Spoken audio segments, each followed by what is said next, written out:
Friend, welcome back to my channel. আজকের house design পরিকল্পনাটি হলো 26/32। এই পরিকল্পনায় থাকবে 3টি বেডরুম, লেট bath, kitchen, dining hall, stair fixing and এই প্ল্যানে একটা বারান্দা ফন্ডে দেখা যাবে। এই ভিডিও দেখার জন্য লাস্ট পর্যন্ত ভিডিওটা দেখো যেন গুরুত্বপূর্ণ তথ্য মিস না হয়ে যায়। এই ভিডিওটা শুরু কর, ভিডিওটাকে একটা লাইক করে দিয়ে এই চ্যানেলের জন্য নতুন হয়ে থাকো, নতুন এই ধরনের ভিডিও দেখতে চাও, চ্যানেলটা সাবস্ক্রাইব করে বেল নোটিফিকেশন অন করে দাও।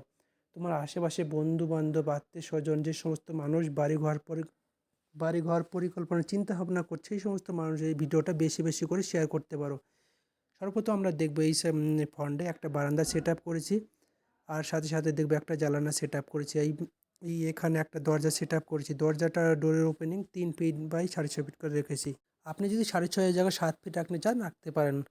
আমি সম্ভবত প্রত্যেকটা দরজা 6.5 রাখবো। আর এই সাইডে ডাইনিংয়ের সাথে সাথে দেখবো একটা স্টেয়ার ফিক্সিং, সিঁড়িঘরটা হলো সেট আপটা এইভাবে করেছি। 6 ইঞ্চি রাইজার 10 ইঞ্চি ট্রেটের মাধ্যমে সিঁড়ির ধাপিটা সেট আপ, যাতে বাড়িতে যে বয়স্ক মানুষের উপর নজর রেখে এর উপরে এইভাবে সেট আপটা করেছি, খুব সহজে ছাদে চড়তে পারে। সাথে সাথে আমরা এই সাইডে দেখবো একটা বেডরুম সেট আপ করেছি। এর সেট আপটা গেস্ট রুম হিসাবে সেট আপ রেখেছি, ছোট একটা গেস্ট রুম। আর এই গেস্ট রুমে ভেন্টিলেশন কারণে হাওয়া বাতাস ঢোকার কারণে একটা জানালা সেট আপ করেছি। সাথে সাথে এই সাইডে একটা দেখবো একটা কমন লেট বাদে রেখেছি। এর ডোরের ওপেনিং 2 ফিট বাই 6.5 ফিট রেখেছি। আর কমন লেট বাটের এন্ট্রি হওয়ার সাথে সাথে আমরা দেখবো এই কমন লেট বাটের ভেন্টিলেশন কারণে হাওয়া বাতাস ঢোকার কারণে একটা জানালা সেট আপ করেছি। আর এই সাইডে দেখবো একটা কিচেন সেট আপ করেছি। কিচেনের ডোরের ওপেনিং 2.5 ফিট বাই 6.5 ফিটের রেখেছি। আর এর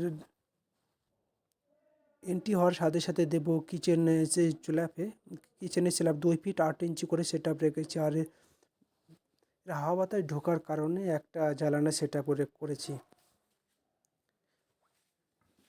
আর এই প্ল্যানের যে সমস্ত আউটার ওয়াল, ইনার ওয়াল, পুরো ওয়াল মোটাতে 5 ইঞ্চি সেট আপ রেখেছি। আর এই সাথে সাথে দেখবো দুই সাইডে দুটো বেডরুম, আর দুটো বেডরুমই ডোরের ওপেনিং করে নিয়েছি। আর ডোরের ওপেনিং 3 ফিট বাই 6.5 ফিটে রেখেছি। আর এই বেডরুমটা ভেন্টিলেশন হাওয়া বাতাস ঢোকার কারণে দুটো জ্বালানা সেট আপ করেছি।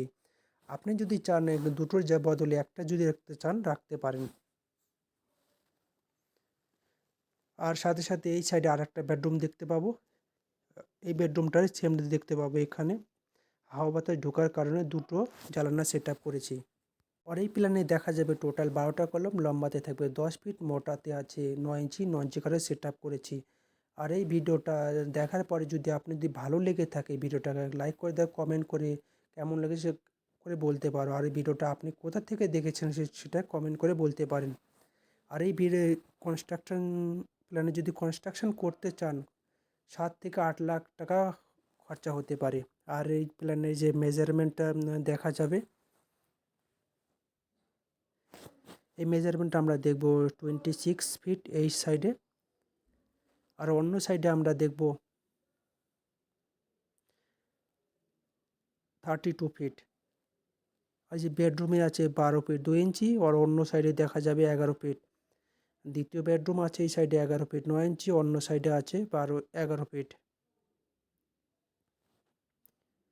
11 ফিট। আর কিচেনে আমরা দেখব 7 ফিট 4 ইঞ্চি, অন্য সাইডে আছে 6 ফিট 3 ইঞ্চি। আর কমন লেট বাথে আছে 7 ফিট 4 ইঞ্চি, অন্য সাইডে আছে 4 ফিট। আর গেস্ট রুমে আছে 12 ফিট 2 ইঞ্চি, অন্য সাইডে আছে 7 ফিট 10 ইঞ্চি। বারান্দাতে আমরা দেখব বারান্দাতে এই সাইডে আছে 11 ফিট 9 ইঞ্চি, আর অন্য সাইডে আছে 8 ফিট 8 ইঞ্চি। ডাইনিং হল আর সিঁড়ি ঘরের সঙ্গে একসঙ্গে রেখেছি 11 ফিট 16 ফিট 7 ইঞ্চি, অন্য সাইডে আছে 10 ফিট 8 ইঞ্চি। আর যে ধাপিটা সেটা প্রায় 3 ফিট 3 ইঞ্চি করে সেট আপ করে এই প্ল্যানে যদি আপনি সন্তুষ্ট হয়ে থাকেন তবে বাড়ি ঘর করতে পারেন। আপনি যদি অন্য ভিডিও দেখতে চান তবে এই চ্যানেলের ডিসক্রিপশনে অন্য ভিডিও লিঙ্ক দেখা যাবে। ওখানে 1 BHK 2 BHK 3 BHK আলাদা আলাদা ভিডিও দেখা যাবে। দেখা হবে নতুন একটা ভিডিও নিয়ে। Thank you.